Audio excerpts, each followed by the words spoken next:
current world. Basically, I am from information technology and we use project management to give some kind of satisfaction to our customers. And today's customers, the way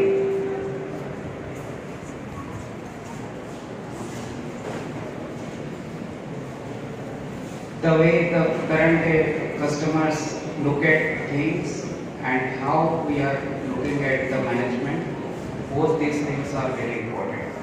You guys are looking at the curriculum, you are trying to understand management from the theory point of view. So how many of you believe theory is different from practice? Please raise your hands. Wow. Everyone believes theory is different from practice. Right? So let me ask you one simple question. Do you understand how to tie your shoelace properly? Those of you who knows how to tie the shoelace properly, please raise your hands. That's what you believe. And now my question is, the way you are tying your shoelace is the right way. How many of you can say, if you are confronted by your customer, if you are confronted by your colleague saying, first, the way you are tying your shoelace is the wrong way. How many of you can say, no, it is not incorrect, this is the perfect way? Please raise your hands. Do you see the difference? Earlier I could see a lot of hands going up. Now only few people say it is right. And this is where the entire management starts. Right? So you might believe that you have learned this one lifestyle, one life skill right from your childhood, whatever your age, minus 3 years or 4 years. If you take, that is your experience in tying your shoelace. Is that correct? Yes?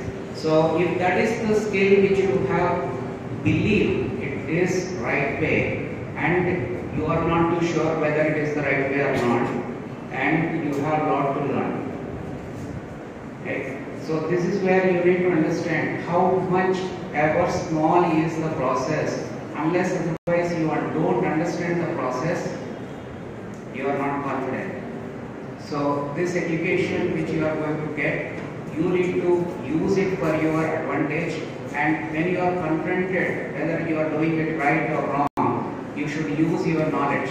So this is where the theory becomes the practice. Practice supports the theory. And how many of you are able to cook? Even if you are able to cook rice, please raise your hands. Wow. Can you cook anything? You need a recipe book? Yes? So without recipe book, can you cook a new dish? Without recipe book, can you cook a new dish? No, right? Even if you know so much, is it right for your customer? Whatever the customer is expecting, can you cook?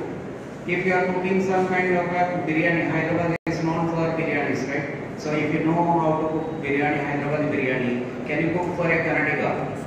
Or is it meant only for Hyderabadi? Because Karnataka doesn't take the spices as much as Hyderabad take. So are you going to customize or not? So this is where you need to understand the customer and you need to use your process. And in order to answer your first question, those of you who believe that you are able to tie your shoelace properly, let me show you a small video which is less than 3 minutes. And you check yourself whether you know it or you don't know it. If you don't know it, you don't know it. And this is what is called process. Every process has some kind of input, some kind of output and process steps. When you don't know the process steps which is given by your theory, your practice will go wrong. When your practice goes wrong, your customer will not be happy.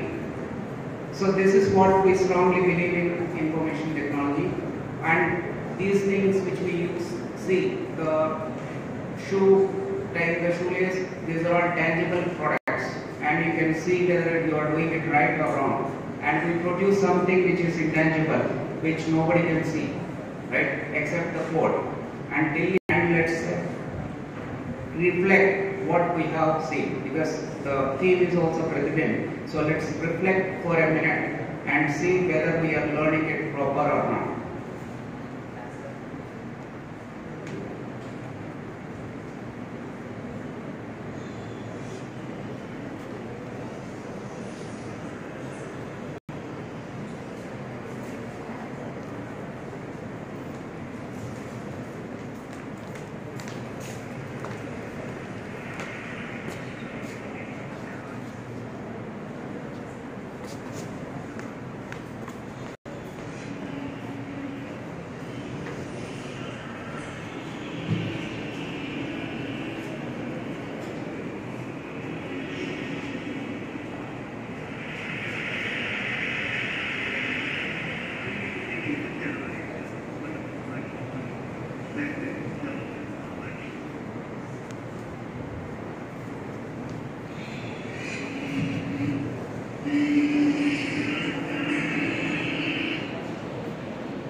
I know that seems ludicrous.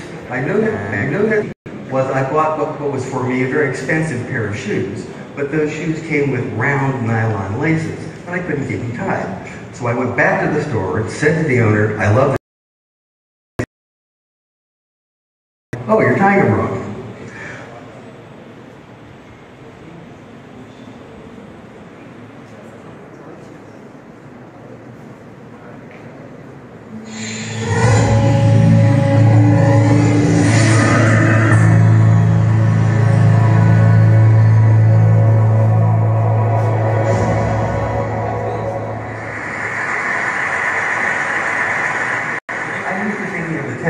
As a wonderful collection of some of the most effective, intelligent, intellectual, savvy, worldly, and innovative people in the world, and I think that's true. However, I also have reason to believe that many, if not most of you, are actually tying your shoes incorrectly. Now, I know that seems ludicrous. I know that seems ludicrous, and believe me, I lived the same sad life until about 3 years ago.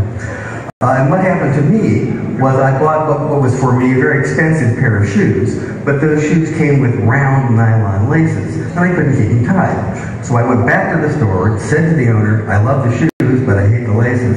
He took a look and said, "Oh, you're tying them wrong." Now, up until that moment, I would have thought that by age 50, one of the life skills that I had really nailed was tying my shoes. Now, up until that moment, I would have thought that by age 50, one of the life skills that I had really nailed was tying my shoes. But not so. Let me demonstrate. This is the way that most of us were taught to tie our shoes. Now, as it turns out, thank you.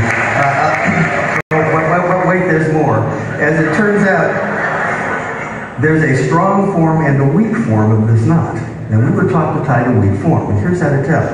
If you pull the strands at the base of the knot, you can see that the bow will orient itself down the long axis of the shoe. That's the weak form of the knot. But not to worry. If we start over and simply go the other direction around the bow, we get this, the strong form of the knot. And if you pull the cords under the knot, you will see that the bow orients itself along the transverse axis of the shoe. This is a stronger knot. It will come untied less often. It will let you down less, and not only that, it looks better. We're going to do this one more time. Start as usual. Go the other way around the loop. This is a little hard for children, but I think you can handle it. Pull the knot. There it is, the strong form of the shoe knot. Now, in keeping with today's theme, I'd like to point out, and something you already know, that sometimes a small advantage someplace in life can yield tremendous results someplace else. Live long and prosper.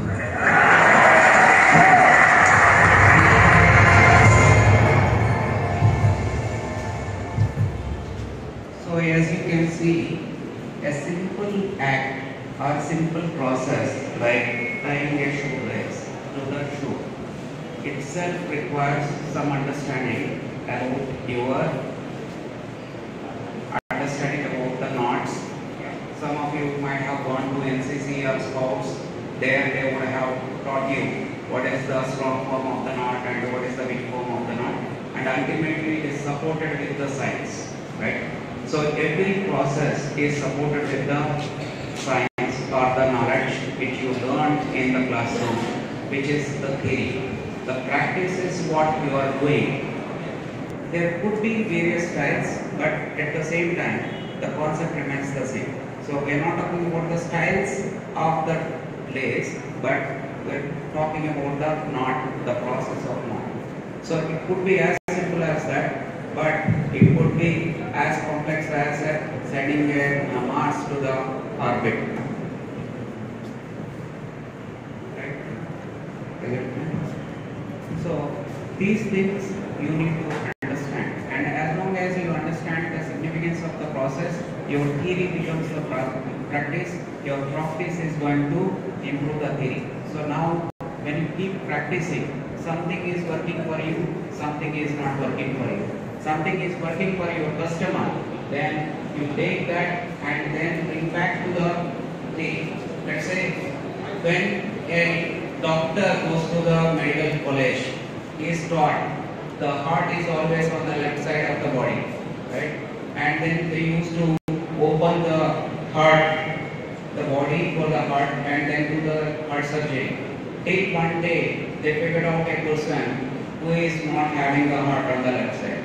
So the doctor went to his professor, said, "Professor, I am going to operate a person who doesn't have a heart." So then the professor said, "It's not possible. Look somewhere else." So they figured out 1 in a million chances the heart will be on the right side. So till this, the practice was to open the body on the left side, and now you have to diagnose which side it is. So that's where you go for an X-ray and figure it out which side it is. And this is what you say, how the theory is going to work for the practice, and you believe this is the theory which is going to work, and it fails. And when it fails, your practice is going to update your theory. That's where you will see these versions coming out, and you need to be up with the versions. You cannot live with the old theory and then continue. So keep yourself abreasted. Your university or your curriculum may be outdated, but you are not outdated. There is a lot of content which is available. So you can go and look at your YouTubes. You can talk to your friends, talk to this kind of sites like TED. TED is a great place where there are many ideas which you can get. So you can look at it and then you can learn from that, right? So this is one thing. And the way we have started living our life, that was like normal life.